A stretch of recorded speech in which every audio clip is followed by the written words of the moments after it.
Assalamu alaikum dear students, I hope you'll be doing well. In today's video, we are going to cover next three parts of speech, that is articles, prepositions and verbs. So let's get started with the first one. An article is used before a noun.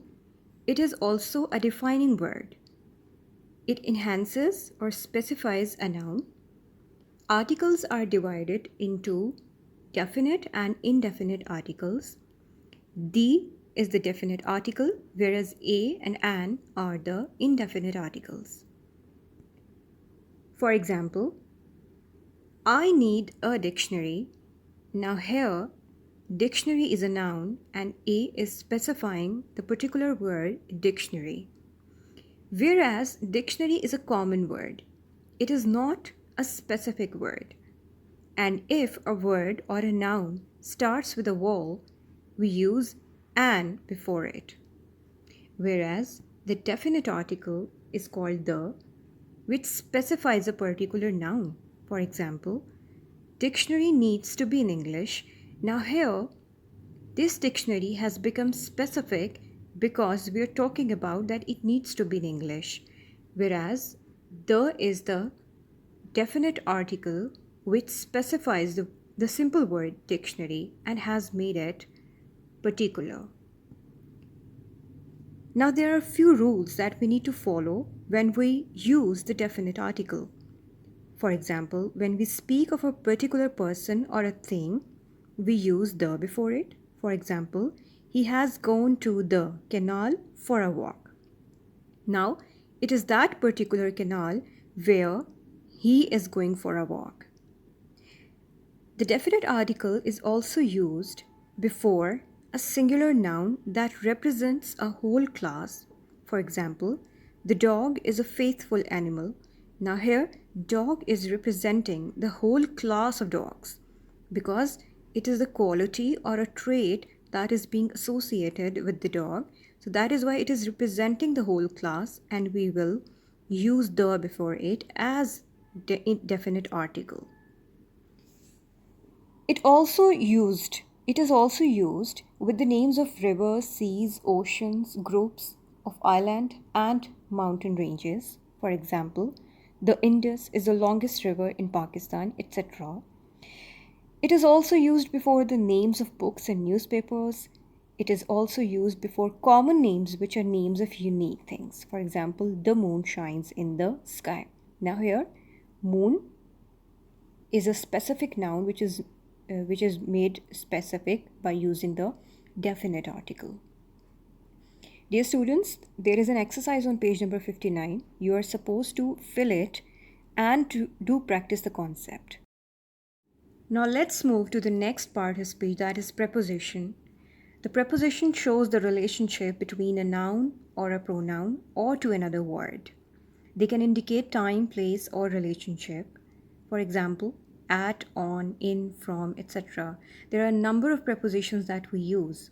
Now, dear students, this is a concept that we have been reading, we have been studying since our childhood, and most of the prepositions are so familiar to us that we do not even think before using it.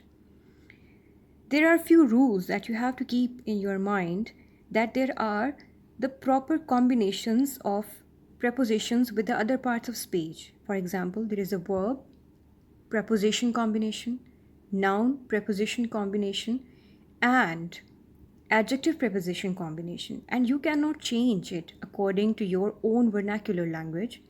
It should be according to the way as the native speaks. So that is how, for that matter, you have to somehow cram or remember the combinations. There is a list of combinations that is given in your book from page number 159 and onwards.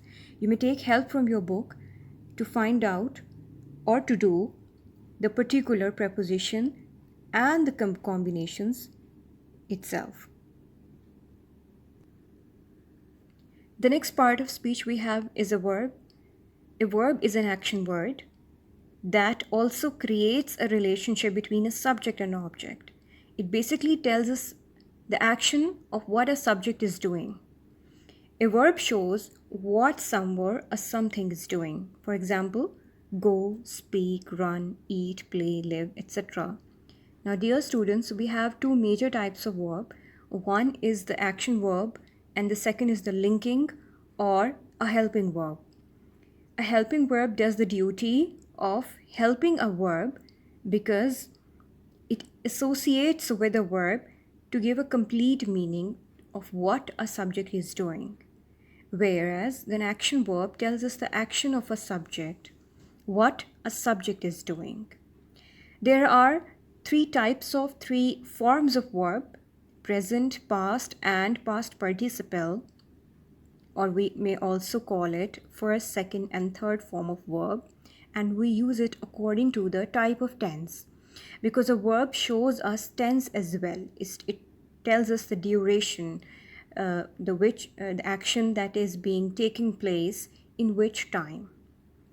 Now, as we have been doing present tense and we knew that we use first form of verb in present tense and third form of verb in present perfect tense, and we are pretty much good familiar with the usage of verb and its forms because we have been doing it again since our childhood.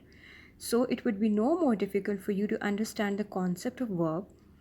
For better understanding, you may consult page number 163 and onwards for better practice. They are telling you about the present tense, the past tense, the future tense, and what kind of verb do we use in it. There are a number of exercises that you have to practice to your own, and it will help you remembering the types of and the forms of verbs as well. That is it for today, dear students. Now you are supposed to practice all the exercises that are given in your book related to the topic. In the next video, we'll be talking about the rest of the parts of speech and we'll be get done. Take care of yourselves and Allah Hafiz.